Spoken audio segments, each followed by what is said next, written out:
as Superman today, I guess. No, I'm actually, No?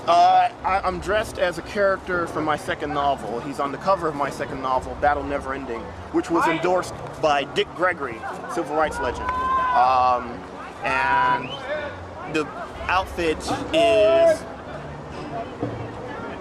was initially to promote my second novel, and it worked, the promotion I did, because all the copies are now sold. There have been 3 printings thus far, and the book's now out of print.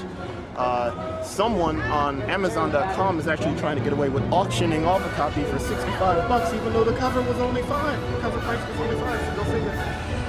But yeah, it began in 1998 when the book first came out as a promotional, as a publicity stunt to promote the book. But now it's evolved since the Battle of Seattle, since I've seen folks dressed like sea turtles, you know, the Battle of Seattle. It's now evolved into an aspect of activism. Now I see your name. Oh, halfway into the interview. It's Saab Lofton. It's spelled like the car, S-A-A-B, and last name L-O-F as in Flash, T-O-N.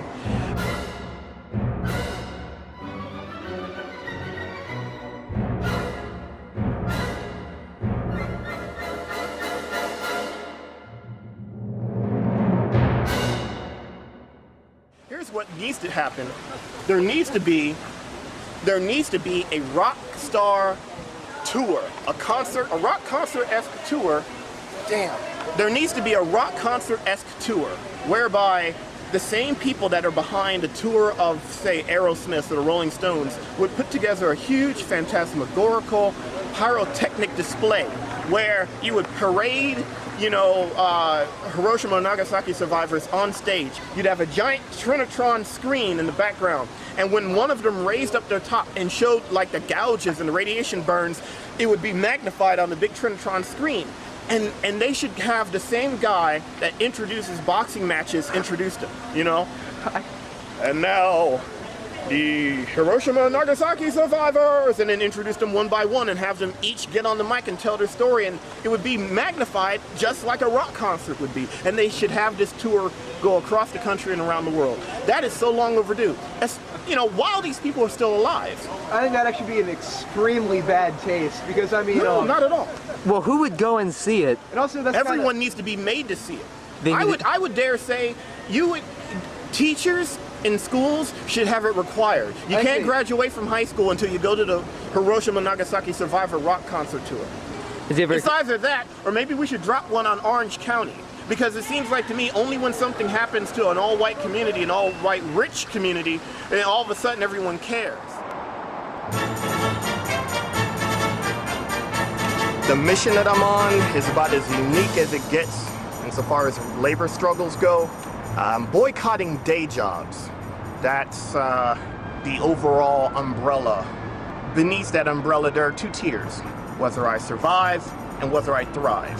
Now, the surviving has to do with me being able to live off of nothing more than these customized short stories, or me being able to sell my comics. So far, I've been surviving. Every job that I've worked in the past 8 years has been something that I've loved. The second tier is whether I thrive. The thrive part consists of, if I get to an Oliver Stone level, or a Spike Lee level, or a Michael Moore level, or an Aaron Magruder level, or a Rage Against the Machine level, and of course I picked all those examples because all those folks are far left. If I get to that Oliver Stone, Spike Lee level, then I swore an oath to God that 3/4 of my gross, not net, gross income would be donated to Amnesty International, the ACLU, Food Not Bombs, the United Negro College Fund, Project Censored, Fairness and Accuracy Reporting, and all the other organizations that comprise the peace movement, that comprise the left wing in general. The whole point, the goal of it all, is to try and cleave our future, our real future, as close as possible to that vision that Gene Roddenberry televised. Star Trek is the rare exception to the rule. It shows humanity having abolished poverty, bigotry, and atrocity. This piece that I wrote even I come fairly close to approximating life in the United Federation of Planets. I'm on food stamps and I live in subsidized housing so I can afford to write full time. And if anybody's got a problem with that, tell the corporately owned mass media to stop censoring me, hire my black ass, and pay me enough to buy my own house. Because I'd rather die like a samurai than stock shelves at Walmart. A few days ago, a cafe, you were waiting for a date to show. How'd that work out? God, I wish I had brought that up.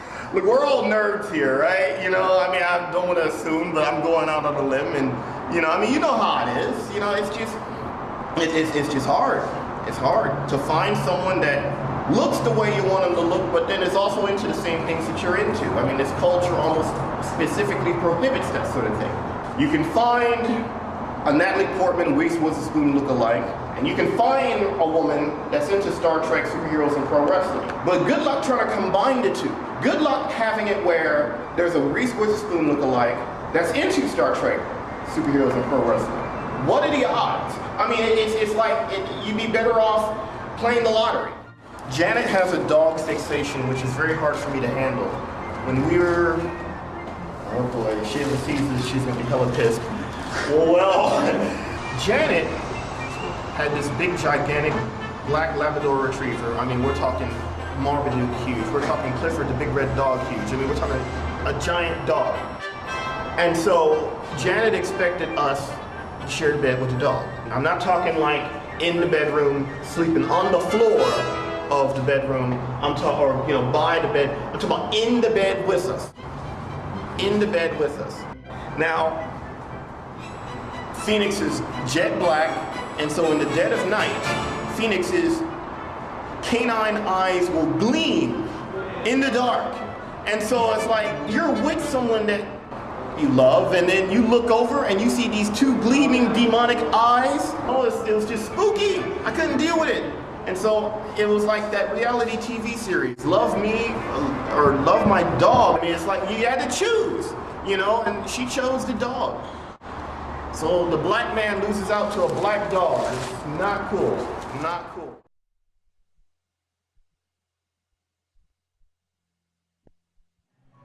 I remember when the circus, the Ringling Brothers Circus, came to Las Vegas. You had beautiful white women, decked out like cast members from that musical Cats, okay? And they're like practically butt naked, dressed like tigers in an artificial fake tiger cage, protesting the treatment of tigers in a circus.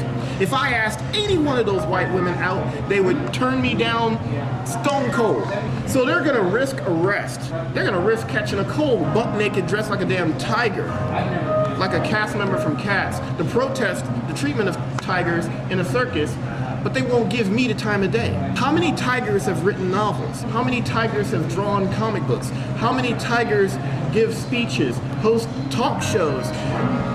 We're pro wrestling managers. I mean, how much more do I have to accomplish? How much more of a renaissance do I have to? How much more of a Renaissance man do I have to be in order to sufficiently impress them and say, maybe this guy is worth as much attention as I've been paying this dog or this animal? Black men should not have to compete with animals for white women's attention. And that's why, you know, if I never hear from Janet again, Janet being the Sarah Palin lookalike, it really doesn't matter. Because I'm not going to compete with an animal. Nor should I have to. Nor should any black person. It's offensive. We've invented so much. You know, we've invented the elevator, the pencil sharpener, peanut butter. When your type is Daisy Duke from the Dukes of Hazzard, and you live in a white supremacist stronghold like Las Vegas, you've got one or two options. Well, maybe three options. One, you can win the lottery and essentially bribe the Daisy Duke lookalike. Two, you can hope for a biblical miracle, keep fighting like Rocky, and keep hoping that you beat the odds somehow and that you actually hook up with a Daisy Duke lookalike simply on the strength of your personality. Or you can give up and settle for someone who isn't your type just to keep from being alone. And that third option is the one I took, unfortunately. That's like my one regret in life, because Marcy was great and she was a real trooper, you know, she deserved better. I mean, as fate would have it, Marcy was bi. So it was kind of a, mutual type thing going where what she would do to satiate the both of us is out of her own pocket, she would pay for us to go to strip clubs. And she would get me a lap dance with a white woman, and she would have a lap dance with a black woman. And so Marcy and I would be sitting next to each other, holding hands as we're each getting lap dances. One of the things about Las Vegas is everyone assumes that prostitution is legal down there. It's not. In order for actual prostitution, you have to go to a place called Pahrump, which is dozens of miles away. But what they do have in Las Vegas is what they call escort services. And they put out ads. White supremacists sometimes take these ads and write graffiti on them as such. If you believe in racial equality for Afro, Zulu, nigger animals, or illegal taco Latino wetbacks, then why not take one home for mom, daughter, or sister, question mark, question mark, question mark. And so the implication is clear that, you're supposed to, if you're a white guy and you see this ad, you're supposed to be, inclined to, be so influenced by this that you're gonna, you're not gonna, it's not gonna occur to you to be with anyone other than the blonde that you see in the picture. Picture of my ex. And then this one, it just comes right out with it, where they just, flat out says, who needs niggas? And then on this sticker, vote Senator John Kerry, Interracial Gay Cocksuckers of America Association. So again, they're trying to titillate the ignorant. They figure, well, by making some supposed affront to masculinity, that supposedly some white guy out there is going to read this and think, oh, well, I'm not a fag. I'm going to prove that I'm not a fag. I'm going to go spit out a bunch of white babies and make the KKK proud. I'm going to read a scene from my latest novel, Valley of the White Women. This is a novel that's been endorsed by the late, great Professor Howard Zinn, my mentor. It talks about how the white supremacy of Las Vegas indirectly influenced the dating scene. And it's at this point when the protagonist has given up. So this is him talking to a woman that is based very much on my ex. During this period, I had spent more time at Marcy's getting high and watching cartoons on cable than at my increasingly expensive crack alley studio. I asked her something that went against every instinct in my being. Can I move in with you? Would I have to spend the rest of my life with someone I was intellectually stimulated by but only marginally attracted to? You like white girls, don't you? White girls? No, women. Yes. All day long at work, I see white women spending a fortune on hair dye and peroxide, and it cracks me up that brothers like you go apeshit over them blondes when it ain't even real. Why, John? What's the appeal? Being with a white woman is a reminder of how far we've come and how we shall overcome someday. This is fairly typical of what the character goes through and what I went through in Vegas. Depressed as I was after Erica, I began noticing the usually dour goths in the cafes. Gothic women are extremely pale since they attempt to approximate the look of the undead, and for me, that's a major turn-on. So the next time I saw one of those vampiresses in Cafe Roma, I asked if I could sit with her, and she said, "It's your life." I extended my hand as I introduced myself. I'm John Jones. I know, you're the guy that draws. I'm Raven. Have you ever seen my comic, Alienated? My roommate bought one from you at First Friday. Cool, I beamed. Did you get a chance to look at it? I read this one page when the alien was talking about how we can have a bright future if humanity is willing to work towards it. Yeah, that's the part when it'll never happen, Raven interrupted. Human nature. Amazing. I probably should have schooled Raven on the aforementioned instead of going the route that I did. So we're all doomed, huh? Well, if there's no hope and these are truly the last days, there won't be any harm in having dinner with a black man now, is there? Raven got up and left. I never saw her Morticia from the Addams Family looking ass ever again. I would say someone drove a stake through her heart, but she would have had to have had one first. After another couple of weeks of hearing shit like, "Sorry, I can't make it, I was struck by lightning," or "Sorry, I couldn't make it, I was abducted by aliens," I bumped into Erica again. By the way, those were actual excuses I heard from white women. Yeah, this is visual poverty here, you know, I mean, it's a shame. Anybody here for baby days? The thing that gets under my skin like a tick is how there's no one from the Seattle Stranger or the Seattle Weekly in line at a food bank, which means that a columnist for the Seattle Stranger or the Seattle Weekly clearly makes enough to the point where they can go to the grocery store and they don't have to stand in line at a food bank. That speaks volumes. And again, Dan Savage tells me over the phone in 2006, quote, Saab, we're afraid you'll alienate our advertisers, end quote. And that was his cowardly rationale for not hiring them.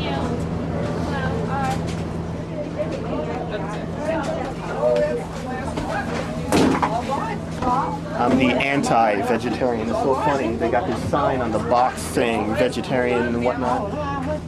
You need to take one and move on, ma'am. That's lamb.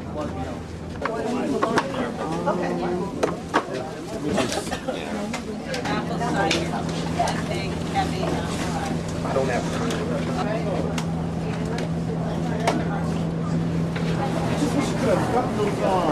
Hot dogs, dang.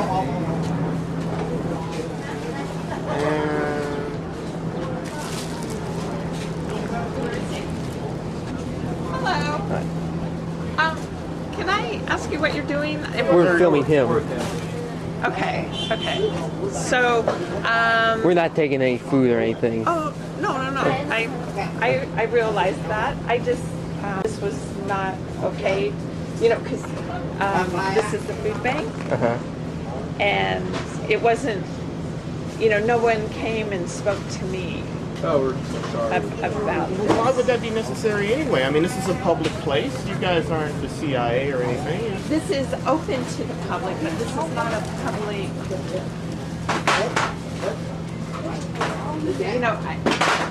well, okay. Just a second, and I'll be right back, okay? Right back with what, a lawyer? I mean, come on now. Where's the threat here? Sir, I'm not trying to cause problems, but there wasn't, nobody came in to talk to anybody about. What exactly are you afraid of? I mean, I'm not afraid of anything. It's just that it's courtesy to come in and say, hey, we'd like to take pictures, or we'd like to. do you have the ability to fuzz out people's Yes. faces? Yeah. We'll be face fuzzing out then. Don't worry. Well, to be perfectly honest, I don't know how to fuzz out faces, so Oh, well.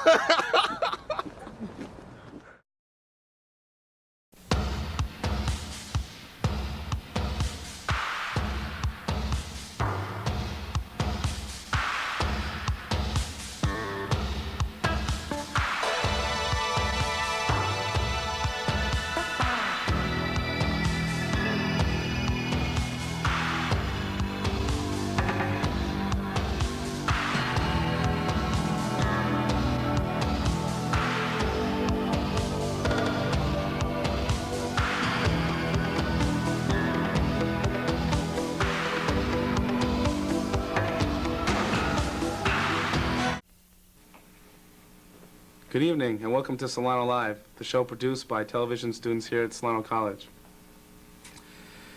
My guest tonight is The Judge. The Judge is an amateur pro wrestler manager. This organization started in early fall of 1988.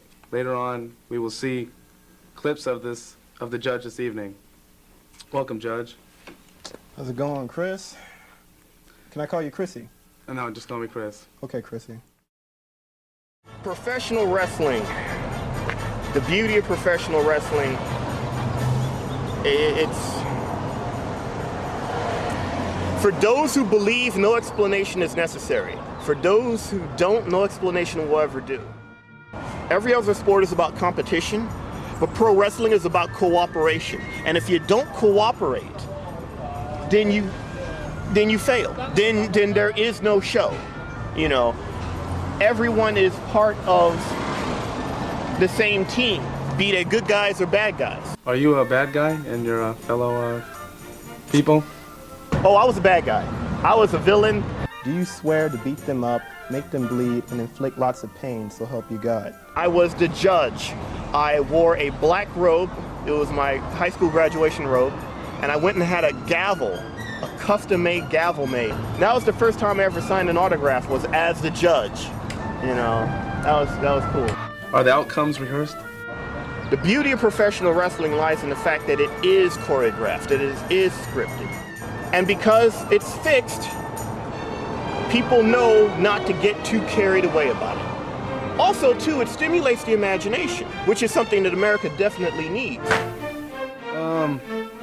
Now, did you interfere in one of your matches? Stacy, Mr. Beatbox Carlton, got tired of me cheating, got tired of me running into the ring and interfering, and so he challenged me to a match. And in the last event I did, the fall 1989 event, I got in the ring, and we had this spiel where, you know, he pushed me down, and he was about to belly flop me, which would have been painful because he is like 300 plus. And then one of my guys, it was Anton the Crusher, he runs in and he, you know, he sticks him, and then they go from there. And then that gave me a chance to weasel out of the ring. And I don't have to take this from anybody. Well, I guess that's been our show.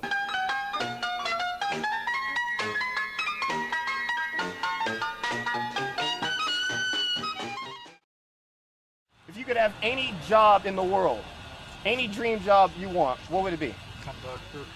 Conductor, as in... Music conductor. Oh, I was about to say, not railroad. Yeah, music conductor. So like the dude that does like this here? Oh, yeah. Oh my God, see? Okay, so he wants to be the dude that directs like orchestras? What kind of music? Classical. See, I'm about to cry now. I'm fucking depressed. You see this? You see this? What would it take to hook him up?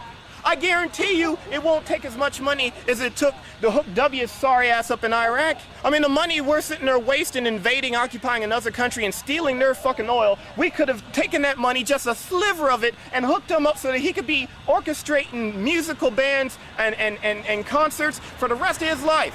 To make sure that he got a house, power bill, phone bill taken care of. That wouldn't take anything. It wouldn't take anything at all. It's something to think about the next time you see Paris Hilton sporting around that goddamn chihuahua with a custom-made outfit. Snatch that outfit off that fucking dog, take it to the pawn shop, hock it, give him the money so that he can orchestrate a band. It's simple. It's simple. You can love what you do. Hence the expression labor of love. There's a place on Capitol Hill next to the community college, Mama's Pizza. I asked the owner, do you love doing what you do? He says, Saab, even if I won the lottery, I would still be making pizza. And that's what it's all about. How about you? If you could do any dream job, what would it be?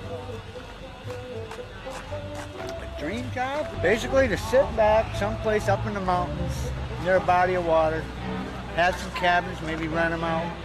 You know? So you want to be a park ranger? No. And if we could eventually get to the point where people love what they do so much to the point where they don't need to get paid for it, then you would have the kind of utopia depicted in episodes of Star Trek where there is no poverty and there is no currency either, or any of this space credits bullshit. So, I mean, but that's what a park ranger would do. But, you would be hooked up in the my own forest. business. Yeah, you're like the dude from Yogi Bear. Ranger Smith, there you go. He wants to be Ranger Smith. My God, how hard could that be to hook up? We need an economy based on love. Believe it or not, there are going to be plenty of people out there that have always wanted to be garbage men, that have always wanted to clean sewage. You'd be surprised. I mean, for all we know, this brother here wants to be a bellhop. We should probably ask him. You know. And I was a member of the Fruit of Islam, and you know the junior fruit, and so I knew Malcolm personally. It's a shame I don't have a copy of AD. My first novel is about an alternate future in which the Nation of Islam is given an all-black separate state that they've always been clamoring for, but being Farrakhan, it turns out to be a fascist nightmare. So where'd you grow up? Military grad. Same here, military grad. What branch? Army. Air Force. I spent my formative years in South Central, and then my mom married my stepdad. We went to Idaho, Panama, Arkansas, and then full circle back to California, except it was Northern California instead of Southern California. And Northern California is where I graduated from high school, and then, yeah. This right here, this is my birthday party in Panama, because my stepdad was in the Air Force. This is my dad. It's like one of the few decent pictures I have of him. And this is his funeral program. I don't know if I brought this up before, but he was in a park one night, and 3 or 4, it's hard to say, 15-year-olds jumped him, beat him to death with lead pipes, because in order to become initiated into a gang, you have to go out and kill somebody. And so it was kind of a luck of the draw sort of a thing. What year was that? 1986, October 1986. And yeah, he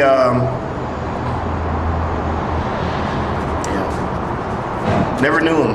Wish I could have, but he didn't want to know me. He you know, he just I mean, he was like, he was born in 49, so that meant in 1968 he'd have been like 19.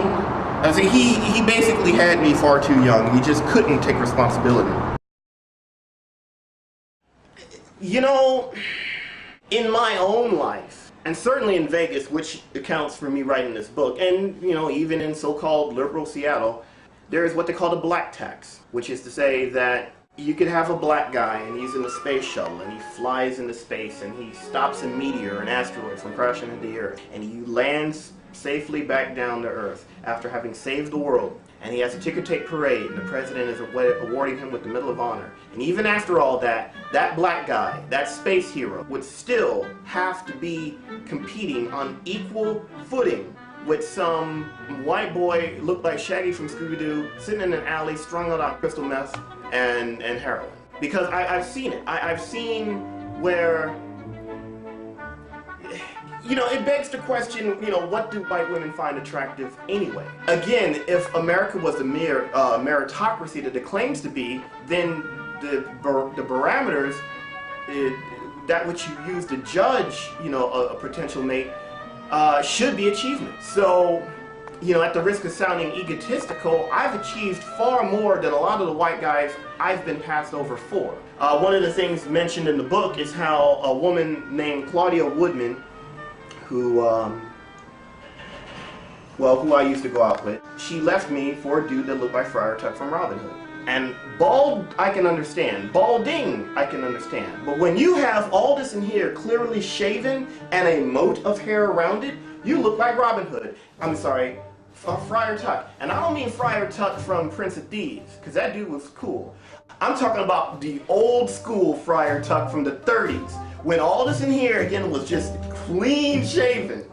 Unless this guy just built a time machine, unless he figured out a way to crack the faster than light barrier like Zephyr Cochrane from First Contact, unless he has achieved some great scientific or other, unless he just walked out the, where did they award the Nobel Prize? Unless he just walked out of Switzerland with the Nobel Prize, I don't want to hear it. And she never did answer the question. Why? Why pick him over me? When Claudia was already going out with me, and she left me for him? Well, the only logical explanation is, well, she's from Wyoming, and so my guess is that her conservative parents would have a problem with me, but would not presumably have a problem with some dude who looked like Friar Tuck from Robin Hood. And that hurts. Again, it's the black tax. It basically means, I mean, Chris Rock actually said it in this comedy special of his. He said that a black man has to fly to get to something that a white man can just step to. And that includes women. Everything that we take for granted today is a direct result of past struggle. The 8-hour day, the women's right to vote, hell, my ability to kiss a white woman in public without being lynched, all these things boil down to past activism. We have to keep the tradition going, no matter what. Thank you. You know, I am overdue for some massive investment.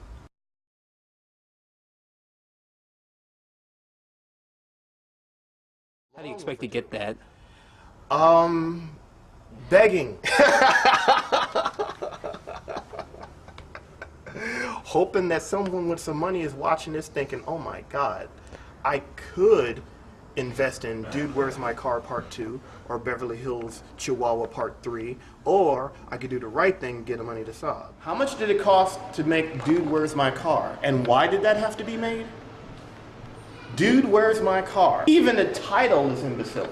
And I got no problem with Ashton Kutcher as personally. You know, I love Butterfly Effect. It's a great movie. I'm sure that, you know, if you ever got to know the guy, he's probably a great guy. But it goes back to the whole Superman 4, The Quest for Peace thing. Everybody's like, well, you know, we didn't have a problem with the message. We have a problem with the movie's flaws.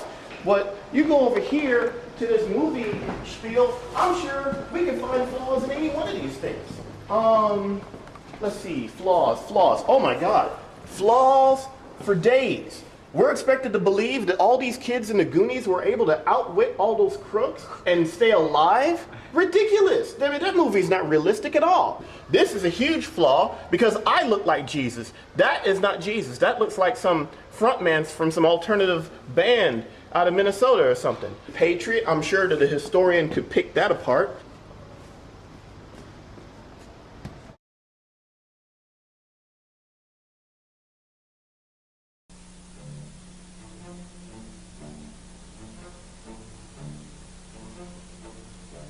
You want to take one? Oh, baby, you got what I need. You got what you got I got me a heart. I wish I could get some. I ain't got no money and I'm trying to get some roses. I got go. I got where you go. I'm going to take care of some business, okay?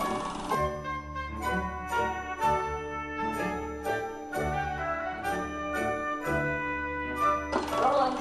So you want to take one? All three. You baby. Promises, promises. Why can't I believe? See, three, take three, roll three. Action. Don't. Hey, young blood, what's up? What's up? You got to, excuse me, this is the why I could go to the back.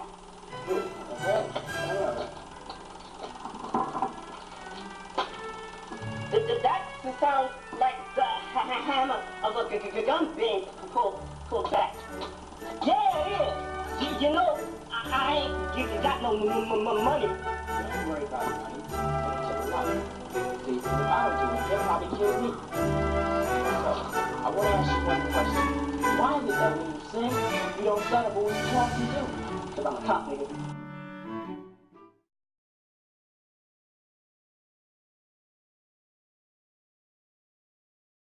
Your famous $50 short story is a customized short story for $50 for the person, right? Completely everything they want. Let me see. I may have one last form that I didn't pass out today. It's here. They tell me what their favorite movie, their favorite color, their favorite animal, their favorite sport. All these things get incorporated into a short story. And a lot of people have said, well, we can't afford 50. So for those that can't, I've been offering a cheaper service whereby for $20, I'll do a short story based on your favorite superhero or superheroine. Yeah. What company is it? I'm saying you got this is a common space, okay? Oh, sorry. You just can't hog the lobby. They'll be done. You ain't got permission to get me out anyway. Go back to whatever Tyler Perry special you escaped from.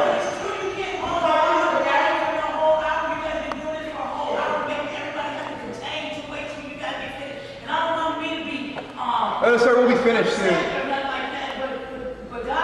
Is it really so hard to contain yourself? Is it really so hard not to sound loud like a stereotype out of BET sitcom? And how often is someone interviewed for a documentary, as opposed to how often y'all talk about trivia? You can't hog the lobby up for a whole hour making everybody go by what you guys do. That's what you're saying. Do you know how many countless hours,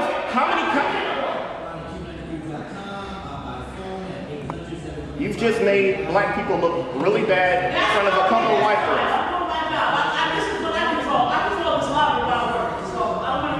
And that is all the power you will ever wield in your entire life. How sad. Hey, Saab, up here. Saab. Saab. Oh. Yeah, right, there he is.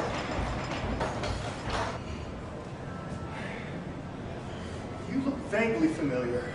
You met me when I was campaigning for Senate. You know... Actually, I think you might have met me once before, but we chatted for a while on one of the May Day march last May. I can't remember. It's vague. You gotta You meet a lot of people. Exactly. Well, yeah. Go ahead and fill this out. Well, are you going to ask him? You know, I mean, you know, so the viewer can't, you know, see him reading. You know, just ask him. Okay. Yeah. How this is gonna look visually. Yeah, but see, I mean, honestly though, what would happen is people would fill it out. So you would actually film him filling it out. Well, couldn't you just ask him favorite color, favorite sport? And then Well, I mean, if we're going to do that, then, I mean, just to make it look more realistic, I might as well fill it out myself. Let's use that. All right. I got a pen. Okay. All right. Favorite movie? Groundhog Day. Bill Murray? Yeah. And favorite color? Red. And favorite... Eagles color. And favorite musician or favorite band? Grateful Dead. Grateful Dead. And favorite animal? I'll say house cat. I'm feeling very fond of my cats right now. Yeah, I love my cats. I mean, I miss my cats. I wish I had cats. I had cats in Vegas, and then I had to give them up when I moved in with my ex because her apartment complex didn't allow pets at all, so I had to give them to my neighbors.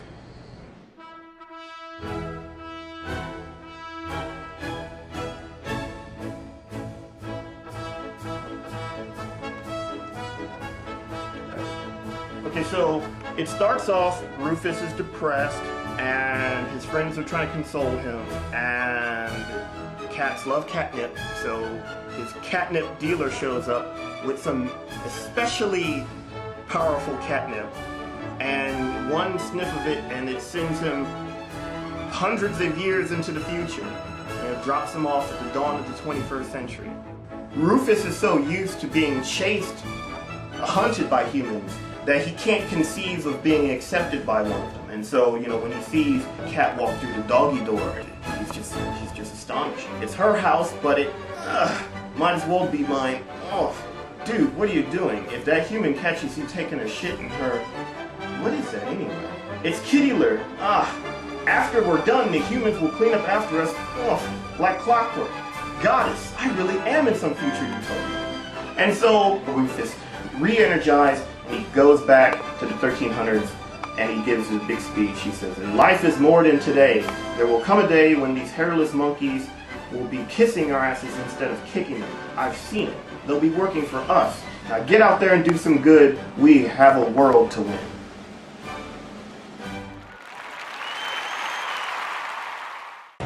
Come take a look. No, thank you. Come take a look. Look out. I said, what was that? I mean, my God, she looked like Jabba the Hutt, you know? Food for thought instead of that already big belly. This is $2. She's on her way to go get a donut that'll cost twice that much. Come take a look.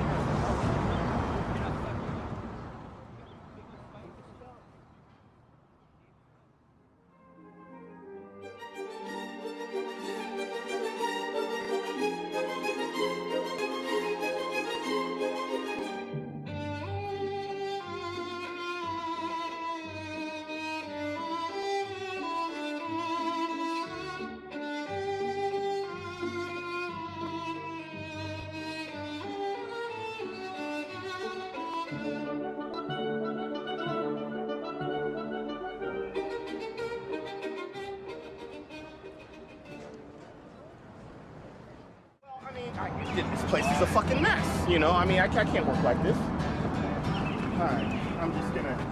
You know what? It's good that y'all are here. You're gonna have to watch my stuff while I double back and wash my hands because...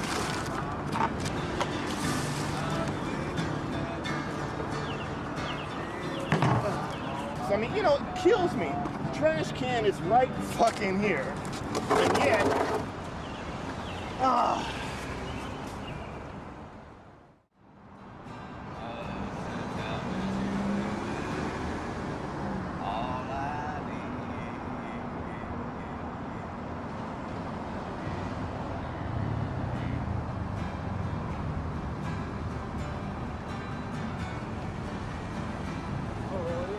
it boils down to high school, which no matter how old you get, you never leave. You see, it's square, it's nerdy to give a fuck. It's square, it's nerdy to pick up after yourself. And being square nerdy ensures that you don't get laid by someone fine. So, who wants to be square and nerdy? Better to be macho and cool and not give a fuck and just litter. That's the cool thing to do. And that's the cultural problem. I'll be back. Okay, paparazzi. Yeah, there you go. See that guy in the road there? Do you think he's crazy? Yeah, well, he can be crazy somewhere else, you know. I mean, I'm trying to work here. See this, you know, I have experimented. I've said this before. I have experimented, but I never let alcohol or anything else get in the way of the mission. You know, it helps to have a purpose. Mr. Sun worshiper, the naked dude, he doesn't have a purpose. Because at some point, when his parents should have asked him, what do you want to be when you grow up? They didn't want to, under the auspices that, well, that's so restrictive and I don't want to pigeonhole them and, you know, a bunch of hippie crap. The fact of the matter is that that is the most essential question you can ever ask a child. What do you want to be when you grow up? People need a purpose, a reason to be. I don't know how folks can function without one.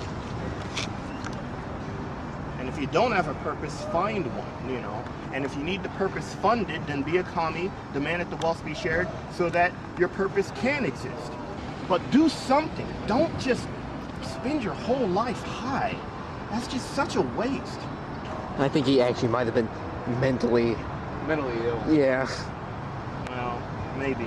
But see, again, you know, well, like I said, that blame Reagan. That's why at this moment, Reagan is being gang raped by demons in the bowels of hell right now for having strip-mined the budgets of so many asylums.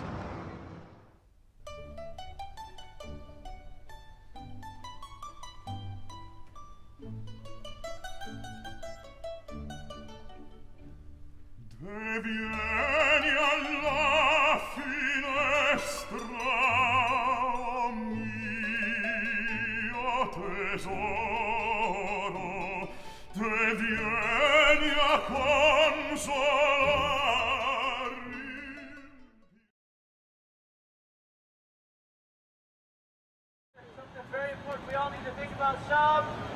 Come over here if you got a moment. Saab Lofton.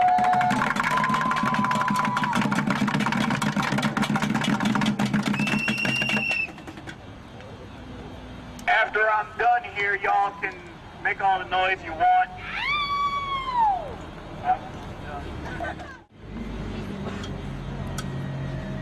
When I first moved here in 1999, I walked in this building looking for a job. Naive told me, given your style, you'd be best if you wrote for an alternative paper. Naive me. I followed their advice. I went to the city life. And what you sharks do, what you corporate raiders do, what you fucking pirates do, you bought it. Like it was a scene out of a Frank Capra movie. Like I'm Jimmy Stewart, you're Mr. Potter. I'm unemployed now, and I know you gratuitously cloyed, gratuitously snide, shady, cynical motherfuckers are all sitting around in some cafe, sipping latte, and wallowing like a pig in slop in the irony of me having to look to your paper in the one ad for a job to replace the one that you stole from me. Prick.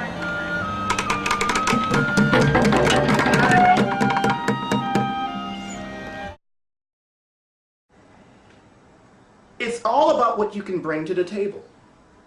There are folks that are, God, I can't understand them, but they're sick enough to actually pride themselves in being anonymous. being proud of blending in. That is just bizarre to me. That's like, you would sooner get a caveman to understand quantum physics before you get me to understand something like that. You do what you can. You do what you can get away with. You dress up like a superhero. You compare the geopolitical situation with episodes from various shows, if it'll help. You do what is necessary to make the world a better place. If that looks unusual, it more than likely is because whoever is saying that it's unusual ain't doing shit with their lives to begin with.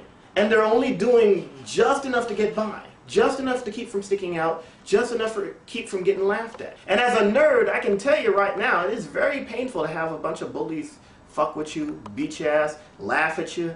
But at the same time, if you let your fear of getting fucked with keep you from doing what you can to improve life, then that makes you a coward. So, I don't know. I mean, if folks find me eccentric, that's their loss.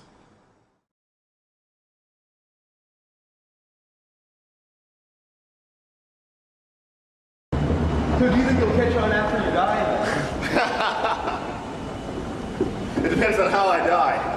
I'm hoping for a nice martyrdom. People are sad people get sad when they talk about the death of Dr. King. Me, I get envious. I mean, this guy gets shot by the government. My God, how can you? That's like a Viking funeral crier. That's like getting sent to Valhalla, you know? It's like your entrance into the Hall of Heroes, the Pantheon. You can't do any better than that. To die like Che Guevara, to die like Archbishop Oscar Romero, to die like Dr. King, I mean, die like Gandhi, that's the way to go. Because it means that you were so dangerous that your enemies couldn't simply abide by you being censored or obscure. They would have to take you out. It's a tremendous statement. It's a hell of a compliment, too. So you'd actually want to be shot? Yeah, oh hell yeah, I've been wanting that for years. Now, it doesn't have to happen right away. It could happen years from now. It could happen, well, I don't want it to happen today because I don't want anything to happen to y'all. But the fact of the matter is the dream of every samurai is to die a hero's death. So, yeah, it's in the job description.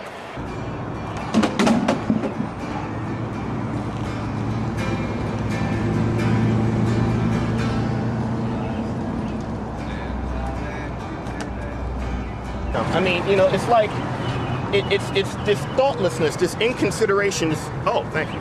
This notion that, you know, me being high is so important that I'm just gonna say fuck the rest of the world and dump trash all over the fucking place. It's just total inconsideration. Damn, I wish I had some gloves. Let me think here. Any celebrations that took place around here were peaceful, and we talked with a local author who tries to make every day Human Rights Day. Saab Lofton writes Silver Bullet. It's a story that appears in the weekly newspaper City Life. The main character is an African-American woman who fights evil. But Lofton says on a deeper level, Silver Bullet is really fighting for basic human rights. She was chosen by God to have the powers that she does because she is at the very bottom of the societal totem pole. She combines within her everyone that has ever been abused. Lofton hopes to eventually turn Silver Bullet into a full-length animated movie. You can read his stories and columns every Thursday in City Life.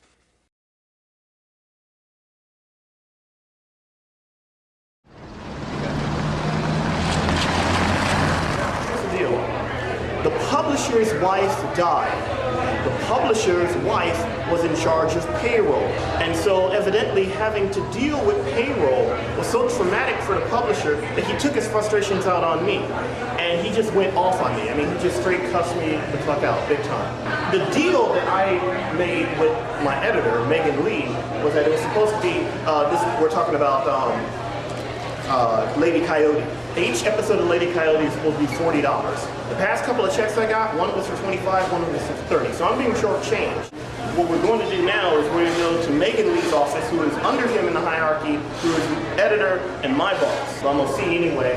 Whenever I'm in the neighborhood, I come by. I want to talk to her about Gary going off on me for no reason. I also want to see whether or not I get the money that got shortchanged.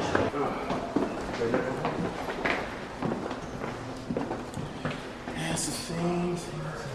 Every time I come here,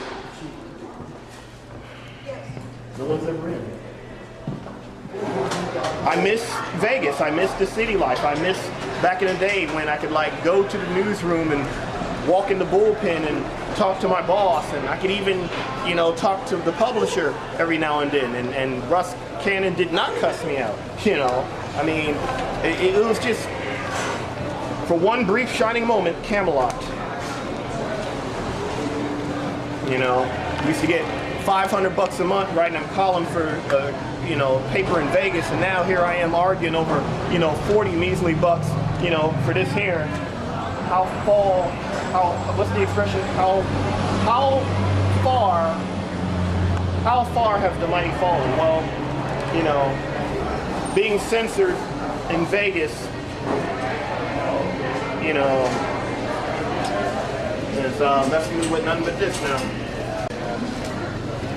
All I can hope is that I'm on the comeback trail, you know, although like LL Cool J once said, don't call it a comeback, I've been here for years.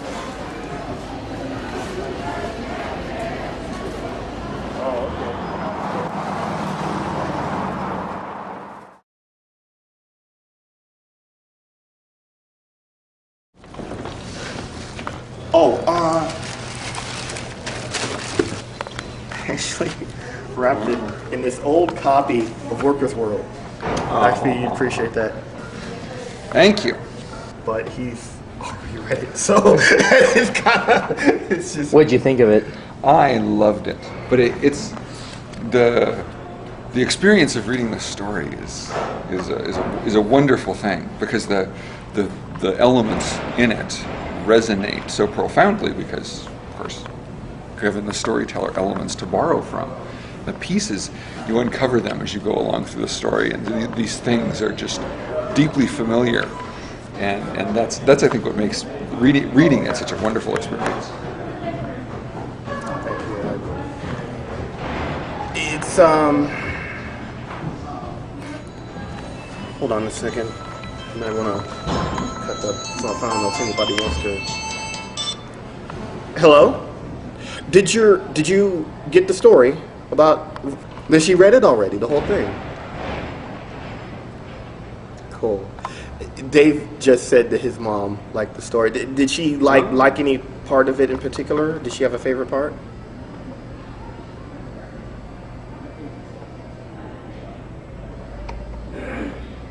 You know, I seem to recall you saying something to the effect of how if I could do something with, you know, such a disparate list of favorite things, you'd give me some more money.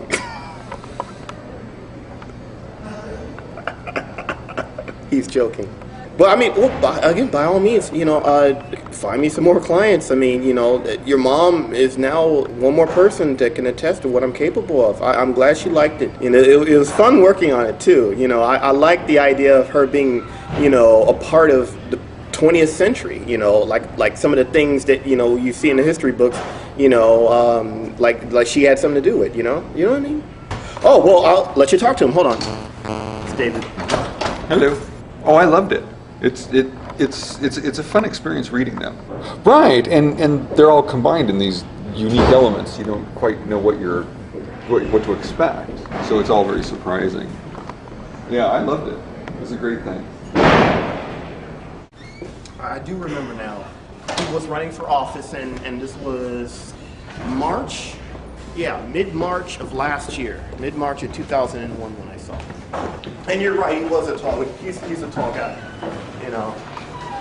What did he said he was 7 foot? No, I'm joking, 6'8". I said he was 7'3".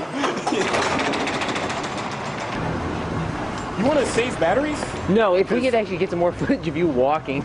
B-roll? Yeah. Never have enough B-roll. The camera shakes so much. We're lucky to get 10 seconds of good B-roll. The camera shakes so much. We're lucky to get 10 seconds of good footage of you walking. Really? Oh, yes. So should I walk slower? No, don't worry. Don't worry about it.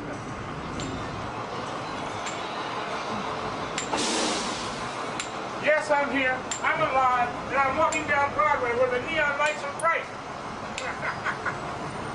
And yes, I'm from Seattle. My family's been here since 1889, so I am a true Seattleite.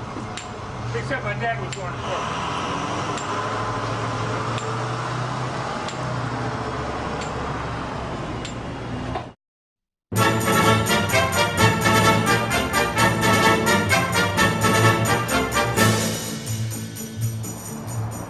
every client that I get, insofar as the short story service, is so important.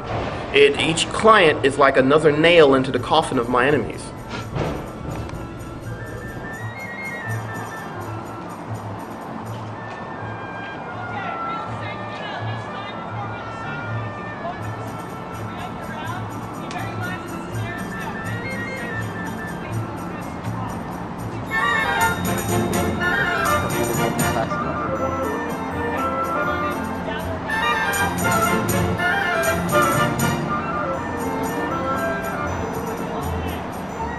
Again, the name of the game is fame.